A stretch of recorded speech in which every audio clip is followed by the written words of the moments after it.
Halo, Assalamualaikum warahmatullahi wabarakatuh. Baik teman-teman, sahabat desa semuanya. Di video kali ini saya akan mempraktikkan bagaimana cara membuat laporan keuangan BUMDes ya dari nol, step by step.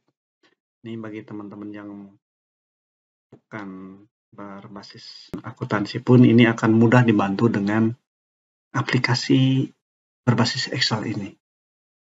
Jadi beberapa keuntungannya, pertama, tidak memerlukan komputer yang bagus, ya begitu. Yang penting bisa membuka file Excel. Kemudian tidak perlu instalasi, jadi tidak membutuhkan ruang hard disk, begitu ya, atau memori yang besar. Kemudian juga bisa dikembangkan sama teman-teman semuanya Excel ini ya. Kalau misalkan dikembangkan, disesuaikan, itu akan lebih mudah. Begitu ya teman-teman, disesuaikan dengan ciri-ciri usaha teman-teman. Nah, seperti apa dan bagaimana cara menggunakannya, kita buka saja ya. Oke, langsung tanpa banyak basa-basi. Oke, tapi sebelumnya bagi teman-teman yang belum subscribe, silahkan subscribe, dan kalau dirasa informasi ini atau video ini bermanfaat bagi teman-teman, silahkan untuk di-share. Oke, kita buka file Excel-nya ya. Nah, ini jadi aplikasi akuntansi desa ini berbasis Excel seperti ini tampilannya, teman-teman. Ini sudah saya isi di data pokok sehingga muncul nama Abadi Sejahtera. Ya, saya jelaskan dulu, ini tampilan di muka seperti ini. Pada saat dibuka Excel-nya, ini ada nama BUMDes-nya ya. Yang ini link dari data pokok. Jadi kita ngisinya di sini. Tanggal kita isi, input manual. Kalau ini bisa dipilih ataupun bisa diketik. Kemudian ini juga diketik ya tahunnya. Nah, di menu lembar kerja ini ada data pokok untuk mengisi nama BUMDes, pengurus BUMDes, bulan, tahun, laporan, begitu ya. Kemudian ada kode akun, ini kode akun tinggal teman-teman sesuaikan dengan jenis usaha teman-teman ya, yang kelola teman-teman, baik itu perusahaan jasa ataupun dagang. Jadi aplikasi Excel ini tinggal disesuaikan sesuai dengan kebutuhan, hanya merubah di kode akun. Ya, begitu. Buku pembantu ini untuk mencatat utang piutang di siapa gitu ya. Piutang di siapa, punya utang ke siapa. Kemudian jurnal umum ini untuk mencatat transaksi harian. Buku besar ini untuk melihat buku besar per akun ya, yang akan berpengaruh atau nanti di laporan keuangan. Jadi cukup di jurnal umum, otomatis buku besar dengan sendirinya, neraca lajur juga. Nah, untuk buku besar pembantu, ini untuk melihat dari buku pembantu yang ini yang sudah kita input ya, atau sudah kita jurnal di sini. Seperti hanya buku besar bisa dilihat apabila kita sudah menjurnal. Kemudian laba rugi ini laporan keuangannya, laba rugi, neraca kontrol yang berbentuk ke pinggir ya. Kemudian ini laba rugi yang bisa melihat kontrol ya, bisa melihat tapi yang lalu, sekarang, sampai sekarang. Ini neraca masih sama dengan kontrol, hanya bentuknya aja yang beda ya. Dividen atau ini pembagian laba sesuai dengan di ADRT ya, di anggaran dasar, maaf, di peraturan desa tentang anggaran dasar di lampirannya sesuai dengan PP 11. Kemudian ada tambahan perubahan modal, ini kan minimal ya, minimal kita 3 ini, neraca, laba rugi, kemudian perubahan modal. Kalau dividen ini kan setiap akhir tahun. Laporan kas, kemudian catatan atas laporan keuangan, ini manual kalau catatan atas laporan keuangan ya. Kemudian rasio keuangan, atau kita bisa melihat tingkat kesehatan BUMDes atau perusahaan teman-teman ya. Nah, ini adalah daftar aktif atau tetap ditambahkan, bisa untuk lihat di sini. Oke, bagaimana cara kerjanya? Yang pertama, tentu saja kita mengisi di data pokok. Data pokok ini kita ada nama desa, kecamatan, kabupaten, kemudian ini disesuaikan kalau ada manajer unit apa gitu ya. dan seterusnya. Kemudian ditangkap sesuai PRDS, kemudian dasar hukumnya, mudah-mudahan sudah punya dari Kemenhukam ya. Sekarang nama masing-masing BUMDes mungkin kan sudah disampaikan dan sudah disetujui, tinggal menunggu upload atau menunggu hasil verifikasi upload dokumen.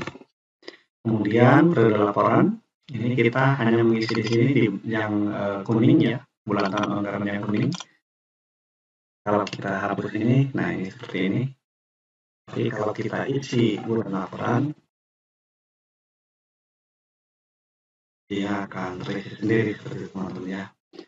Ini nomor rekening kalau ada silakan, ini nama buku, kemudian nama buku di buku rekening ya itu nama bukunya apa, bank cabangnya cabang apa, tinggal ditulis manual ya.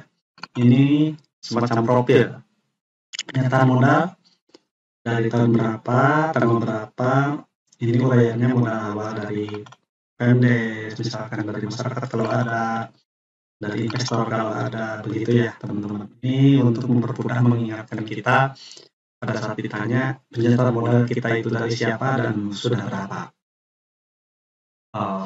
Yang modalnya saja gitu ya. Kalau di neraca kan kemungkinan nanti sudah bertambah dengan hasil penambahan modal kalau yang dijumlahkan ya, tidak dalam pos khusus. Intinya ini untuk hanya mempermudah pada saat ditanya di profil saja begitu. Tidak ada hubungannya dengan laporan keuangan, tidak ngeling ini, tidak diisi pun ini nggak apa-apa. Kalau yang ini harus ya, karena ini akan nanti nampak di laporan yang nama nanti yang penandatangan tanggal juga nanti pada saat input di jurnal itu hanya kita menuliskan angka saja, nanti tanggal bulan tahun akan terisi sendiri. Oke, kita coba ya. Ini kalau sudah seperti ini, kita berdasarkan transaksi harian, ini saya asumsikan baru membuka usaha atau BUMDesnya baru berdiri. Jadi baru membuka usaha, kita terima modal, gitu ya, kita terima modal, baru kita catat di jurnal. Tapi sebelumnya kita kenali dulu sekarang yang kode akunnya. Belum keisi jurnal lah untuk di video kali ini ya, mengenal aplikasinya dulu. Tetap pokok tadi untuk input profil, kode akun ini untuk memasukkan kode-kode akun sesuai dengan jenis usaha teman-teman yang kelola atau BUMDes kelola atau UMKM atau apapun gitu ya teman-teman menggunakan. Nah ini saya contohkan saja kode akun, saya pakai beberapa digit ya, tipe lancar terdiri dari, tapi langsung saya kas, tidak diurai lagi misalnya kas bisa teman-teman kalau mau 1/100-nya misalkan ini kas. Di sini ada kas kecil gitu ya, kemudian kas di bank bisa seperti itu, tapi saya pakai seperti ini. Silakan untuk diubah sesuai dengan selera teman-teman. Juga disesuaikan dengan jenis usaha teman-teman. Kalau saya ini langsung kas aktif lancar itu ya, tidak diurai lagi, kas terdiri dari ya, tidak seperti itu. Ini investasi kita ganti karena ini saya gunakan atau aplikasi ini pernah saya digunakan untuk seorang teman ya. Kalau di sini kita misalkan ya, nah seperti itu ya, baru ke perhatian. Ini contoh ya, sesuaikan seperti ini dari kebutuhan tanah. Ini kalau ada atau disiapkan suatu saat kalau kita beli, kemudian bangunan, kendaraan, peralatan dan mesin, ini penyusutannya saya simpan seperti ini. Mau teman bangunan dulu, kemudian akumulasi penyusutan bangunan di sini silahkan sesuai selera ya. Kemudian berikutnya juga kendaraan, kemudian setelahnya ada langsung gitu ya, langsung di bawahnya akumulasi penyusutan peralatan dan mesin dan seterusnya begitu ya. kemudian kewajiban atau hutang adalah hutang jangka pendek atau kewajiban jangka pendek, hutang bank, hutang usaha, hutang wacana lainnya. Sesuaikan juga sesuai dengan yang teman-teman kelola. Kewajiban jangka panjang kalau ada atau disiapkan ya. Ekuitas atau modal di store, laba ditahan atau laba rugi tahun lalu ini ya. Kalau istilah di PP atau di Permen Desa nomor 3 itu kan laba ditahan ya di AD itu ya, atau di ART. Kemudian laba bersih tahun berjalan. Nah, pendapatan usaha, nah ini juga sesuaikan nama-nama pendapatan berdasarkan jenis usaha teman-teman. Ini saya contohkan seperti ini. Ada pendapatan itu terdiri dari hasil penjualan barang dagangan. Ada barang dagangan ini di luar gas, karena untuk penjualan gas ini tersendiri ya. Silakan ini disesuaikan dengan teman-teman. Penjualan dari usaha ternak, dari ternaknya, kemudian pendapatan jasa sewa, karena mungkin ini ya disesuaikan saja. Jadi satu aplikasi ini bisa untuk membuat laporan gabungan dari beberapa jenis usaha yang tidak memerlukan belum lah untuk dipisah misalkan ya laporannya. Kalau mau masing-masing juga bisa, misalkan untuk khusus yang menjual yang disatuinnya misalkan jasa sewa ruko dan parkir ini disatuin dengan jasa sampah. Bisa seperti itu jadi 2 laporan. Gitu ya teman-teman. Tapi kan nanti tetap harus membuat laporan gabungannya. Gitu ya teman-teman. Itu disesuaikan dengan kondisi masing-masing. Kalau menurut saya. Kalau misalkan ada yang beda pendapat, silakan untuk komen di bawah ya. Kemudian ada pendapatan lainnya. Ini untuk mengcover kalau ada pendapatan di luar tadi. Ya, di luar yang sudah pasti itu akan kita dapat begitu ya. Kemudian harga pokok penjualan barang dagangan ini bisa juga kalau yang lainnya ditambahkan ya sesuai kebutuhan. Ini kan baru barang dagangan saja, misalkan ada harga pokok penjualan ternak atau apa, disesuaikan saja. Begitu ya. Kalau tidak ada ya cukup seperti ini boleh. Biaya usaha. Nah, ini biaya usaha bisa dipilah-pilah mangga sesuai dengan selera tadi. Kalau saya ini hanya disatuin aja seperti ini ya. Ini hanya biar cepat saja tadi ya. Biaya promosi dan iklan, karena biasa bisa dipisah juga. Biaya iklan atau advertising terdiri dari apa begitu ya. Untuk biaya SDM sumber daya manusia apa saja bisa seperti itu. Kemudian biaya operasional di luar itu apa saja seperti itu. Nah ini disesuaikan dengan pengeluaran yang pasti bakal ada di jenis usaha teman-teman. Gitu ya. Pendapatan lainnya ini ada pendapatan biaya lain, pendapatan luar usaha, misalkan dari bunga bank, kalau dari rekening yang ada bunganya begitu seperti di sini. Kemudian pendapatan luar usaha, pajak bank, administrasi bank seperti itu ya. Oke, nah teman-teman kalau sudah dirasa cukup misalkan untuk nama-nama akun yang dibutuhkan sesuai dengan jenis usahanya teman-teman, jangan lupa ini kan ada pos saldo dan ada pos laporan. Pos saldo jangan sampai tertukar mana akun-akun yang masuk di akun neraca ya, mana yang masuk di akun laba rugi. Nah ininya untuk pos laporannya jangan, ini kan dipilih ya, ini ya. Kalau yang neraca ya kita pilih neraca. Misalkan nanti teman-teman menambah atau ada yang terhapus begitu, jangan sampai, karena nanti tidak akan atau menjadi masalah dalam laporan kalau misalkan tidak sesuai dengan yang seharusnya sesuai dengan akun di neraca. Debit, pos debit ini untuk saldo akhirnya ya teman-teman. Nah yang menjadi pos neraca, nah ini kan untuk neraca nih. Sampai ini ya, ini sudah saya buatkan mana akun untuk laba rugi seperti ini ya gitu. Nah kemudian menyiapkan juga misalkan untuk utang piutang. Jadi kita mencatat langganan atau supplier kita begitu ya. Misalkan kita mau belanja dari siapa, kalau nanti kita akan kredit belanjanya sebagian kita siapkan di sini, misalkan di sini utang usaha pedagang ya tadi. Nah, ini yang kita misalkan siapa aja. Ini silahkan ini berbantu. Yang satu misalkan utangnya ke toko apa begitu ya. Toko kamar ini saya, kemudian CP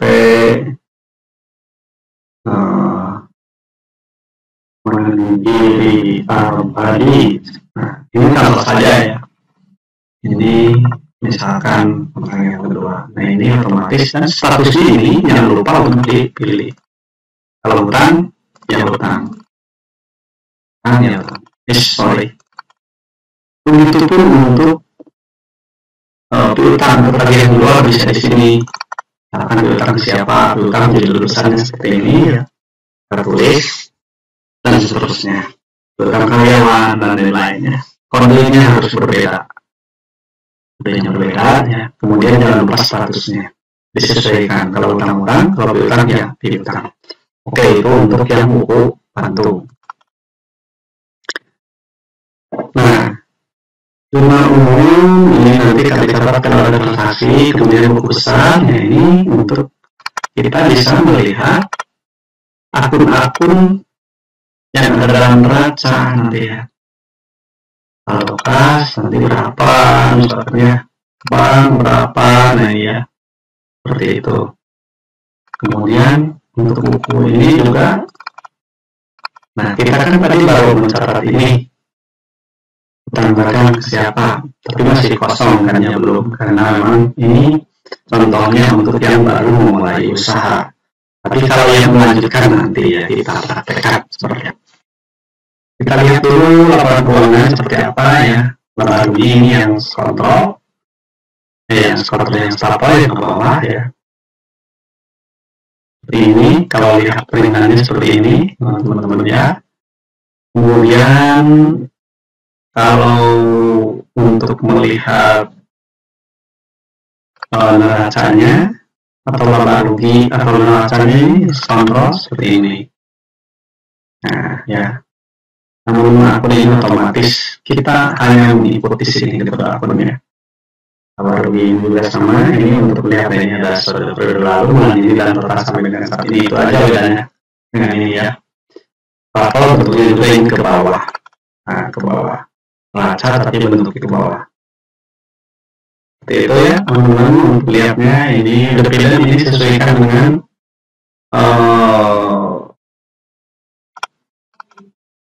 kondisi saat ini ya. Kalau sudah disesuaikan dengan PP11 ini kami berbagi dua aja. Untuk PH desa ya.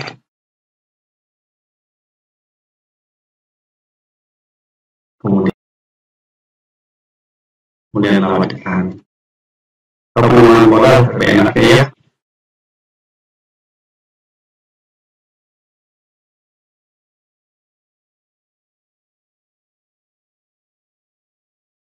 Nah, kita sesuaikan saja, ini tidak ada. Sesuaikan dengan yang teman-teman punya ya. Oke, nah seperti itu ya teman-teman. Tadi sampai apa ya, dividen atau pembagian sahur atau apa istilah di bumdesnya teman-teman gitu ya. Kemudian perubahan modal ini juga sesuaikan, maaf ini logo yang bekas. Ini sesuaikan kalau ini karena manual ya. Kalau berdiri itu berapa? Ini ya. Kemudian sumber laporan harus kas ini. Oke, maaf. Logonya kita buang ya. Kemudian atas laporan keuangan ini ditulis, disesuaikan ya untuk menjelaskan yang tidak ada dalam satu untuk mempertegas saja di. Kemudian ini kesehatannya, kesehatan tesnya. Kemudian daftar aktif tetap. Nah ini tinggal diisi. Ini contoh saja ya, contoh sudah diisi. Nah sampai di sini dulu mungkin teman-teman. Bagaimana kita menyiapkan rumahnya dulu, hingga kita pada saat transaksi tinggal enak begitu ya. Nama akunnya sudah disusun sesuai jenis usahanya, bantu untuk mencatat supplier kita kalau kita berhutang, paling tidak itu. Ya, seperti itu teman-teman. Oke, silakan dicoba. Terima kasih. Jumpa lagi di video tutorial berikutnya melanjutkan sesi ini. Assalamualaikum warahmatullahi wabarakatuh.